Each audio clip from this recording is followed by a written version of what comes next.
Hello and welcome back to the Law, Liberty, Logic live stream. Glad to have you here. We're going to be doing another video today covering the Florida common pocket knife definition. But before we get to that, make sure that if you're seeing this and you haven't subscribed yet, please go ahead and click on down, hit that subscribe button, hit the notifications button. It means the world to me that you subscribe here. And the more that I see people subscribing, the more inspired I get to make these kind of videos covering different Florida legal issues. So it makes me happy. And of course, it enables me to produce more content. So I really appreciate that. Make sure you subscribe today, especially if this is the first time that you've come by here on the channel. Maybe it's getting pushed to you in the algorithm. So just make sure you get that notification for the future. All right. Without further ado, I'm going to be going into the Florida common pocket knife definitions. So this is specifically dealing with pocket knives and their kind of limitation that makes them different from other types of knives that might fall into a weapons category by default. So it's kind of a unique thing in Florida here, this pocket knife distinction. And so it has some implications as to when someone might be in trouble or not if they have this pocket knife versus a different type of knife that might be by default considered a weapon. So there's a lot of important things to take away from this lesson here today, and to think about, whenever you're carrying potentially a pocket knife, for utility purposes, or, just for whatever comes up in life. And just a quick reminder here, I'm going to be using this little presentation that's got like a video format to it. The presentation is just for informational purposes only, of course. It's not intended as legal advice. If you have a specific situation, make sure you go and seek a licensed attorney if you need legal assistance, if you have a specific situation that you're in. But in the meantime, this is great information to start with to help flesh out your thoughts on what common pocket knives are and the limitations on those things. All right, let's take a look here at the next slide. So in the definitions here in the Florida statutes, that's where we are taking a look to see what this distinction is and what it means and where it comes from. So Florida does not consider a common pocket knife a weapon by default under Florida statutes. So under Florida statute 790.001, subsection 20 here, there's a definition section, and it says weapon means any dirk, knife, metallic knuckles, slingshot, billy, tear gas gun, chemical weapon or device, or other deadly weapon, except, keyword except, a firearm, which firearms are specifically described in the Florida statutes, or a common pocket knife. And you can see that highlighted here. And that's where we're focused on, is the common pocket knife. Plastic knife or blunt-bladed table knife. So again, just common pocket knife. We're not talking about your plastic cutlery at the barbecue, or your typical table knives that are used typically for cutting into butter or something like that. That might be a metal, butter knife or something like that. This is just common pocket knife that we're focused on in this, unique distinction. So understanding what makes a knife a common pocket knife is important to avoid certain charges, because obviously if you have a knife on you in certain special locations where you're not supposed to have any weapons, that could be a problem potentially, right? If you have something that's a weapon.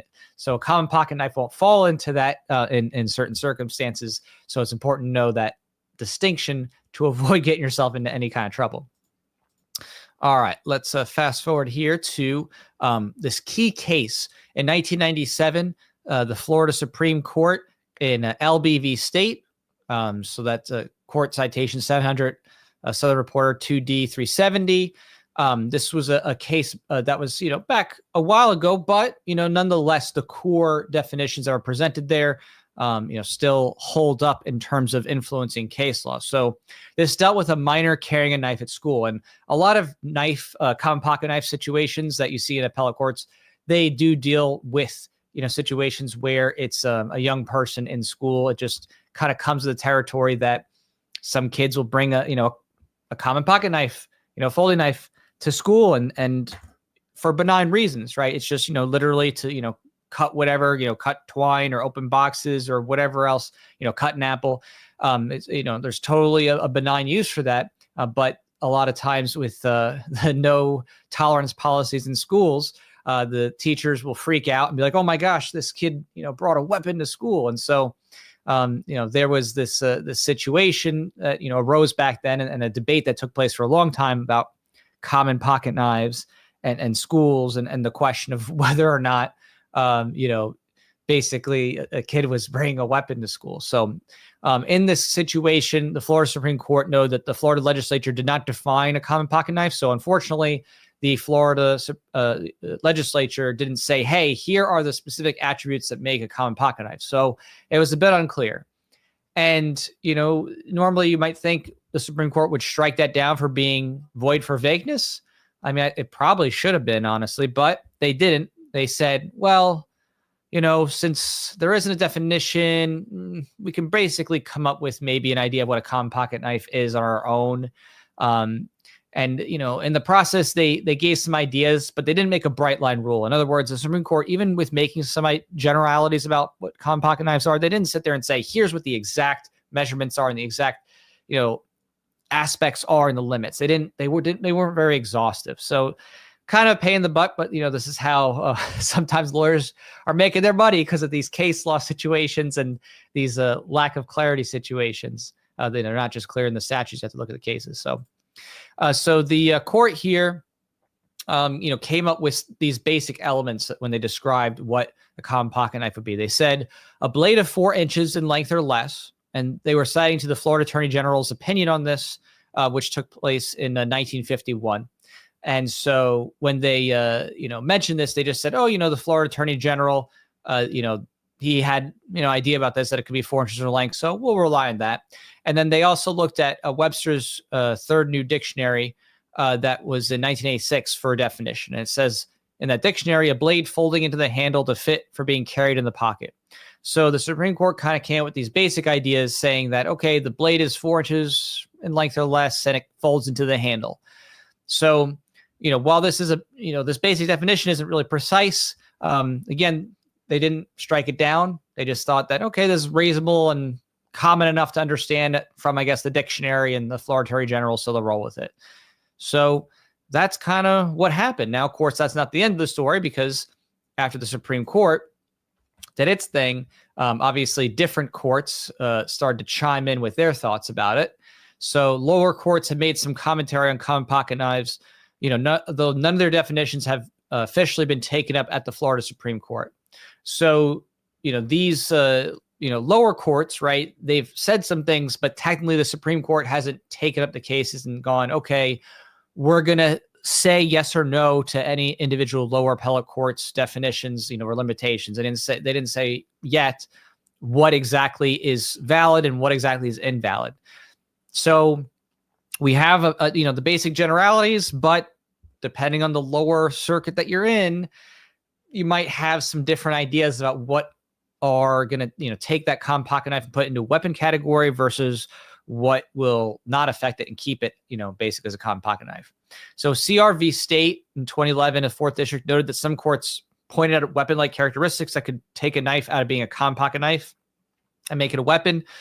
They said the 3rd district said that the notch combat style grip, so I guess, you know, kind of a notch firm grip thing with a large metal hilt guard. So basically like a metal protection part, you know, keep your hand from slipping on the knife and going onto the blade. That took it out of being a common pocket knife because it became more like a mini sword almost, you know, with the grip and that little protector, like kind of like a round plate or even just a metal guard thing.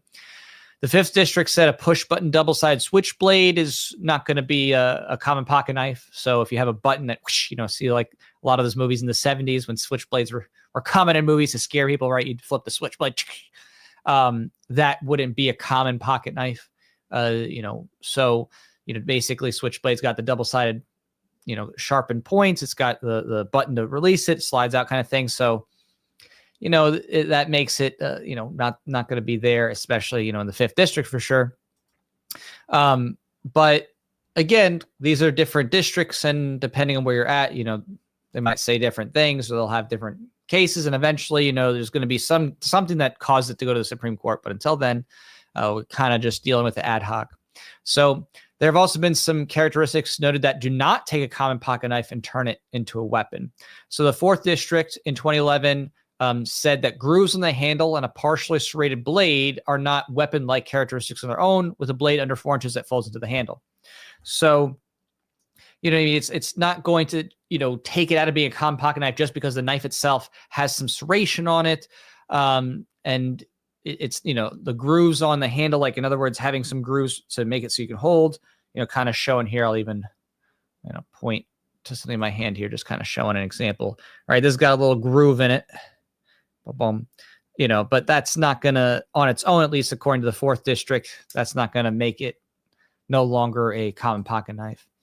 So the 4th district also had another situation in 2011. Of course, that was a CRV state that we were just mentioning before, that a belt clip, blade opening knob, locking mechanism, and textured handle do not make a common pocket knife into a weapon by default. So, and I agree that that doesn't even make any sense, really. You know what I mean? If you have like a texture on the handle, right? This has a texture here. Why would that make it not a common pocket knife? Here it has, you can see it's got that, it's going to focus the belt clip here. That's normal for function. You're literally just holding the knife, on your belt, or make it easier to, hang in your pocket so you don't accidentally open it on yourself. I mean, that's just normal stuff for a common pocket knife. And so, at that point, you're just, up here measuring out what it is that you're going to have, right? So, this is the case where having 4 inches counts, right? So in other cases, 4 inches is not enough. But, as you can see here, this blade is clearly under 4 inches. For sure. So, that's the kind of thing you're looking at, is usually, a blade that's going to be 4 inches or less. And a lot of common folding knives like this is going to be in the between 3 and 4 arena. This even has a protector in it, so you can, turn that off and then kind of, close it on itself. And I'll take 2 hands just to be safe. Doop. So, that's pretty much about it when it comes to the different district courts and the things that they've mentioned that, do or don't bring it out of that common pocket knife category. So, it depends on where you're at. There's different jurisdictions. Depending on your location, they might have different interpretations, but there are some generalities to take away, at least from the case law that has been put out there so far. So generally speaking, the blades, the folding handle common pocket knives with blades at or below 4 inches, going to the handle kind of thing, that's typically your standard common pocket knife. Locking mechanisms, handle texture, partial serration, or belt clips are unlikely to turn a common pocket knife into a weapon on their own, right? So those things don't suddenly make it into a default legal weapon. Switchblade buttons, special handguard hilts, double-sided blades are likely to turn a common pocket knife into a statutory weapon by default. So again, this is just based on some of those other courts, making some rulings. You had, the 5th district and 3rd and 4th kind of opining there. It's not absolute. Maybe you're in the 1st or 2nd district. You never know what comes up there. But just looking at those cases, it just seems to be that there is that common pattern, that this is the likely direction that things would go. And it's possible that the Supreme Court would actually agree with those things potentially down the road, right? That they might reject having the handguard hilt as being something that you could still have and have a common pocket knife. I don't know what they will eventually say. It's been since 1997 since the Supreme Court has really looked at this in a distinct way, where they're really trying to get in on what a common pocket knife is. But that's kind of what you have to roll with. So by default, right, if you meet those basic ideas, your common pocket knife is not considered a weapon. So just because your common pocket knife is not considered a weapon by default doesn't mean it can't be considered a weapon if you use it as a weapon. So that's kind of important to take away there too, that just because by default it's not a weapon, right, doesn't mean that if you open this and then start stabbing somebody that it won't be considered having been turned into a weapon if you're using it to actually attack somebody. So that's all. It's just that, okay, if this is on you, that's not going to be by default considered, oh, you're carrying a weapon concealed, or you're carrying a weapon into some sensitive area just by a statutory default. There's other rules that can come into play, private property rules, and there's other statutes that might apply, especially for school situations and things like that in different events. But generally speaking, that is the takeaway of your common pocket knife. And if you follow those bare bones basics, you're probably going to be okay in all situations. But as always, you just got to check if there's something sensitive, if it's a sensitive area, there's special private event or this or that. You always want to just be extra careful. So I appreciate y'all coming on by and joining me for this little common pocket knives lesson. We can definitely talk more about different issues, especially issues that dovetail, in terms of, what happens if you have a common pocket knife, but then you modify it, or, other types of weapon situations. What happens, if you aren't following that and then you're carrying it on you and you're in a situation not supposed to. We can definitely talk about those things later in future videos.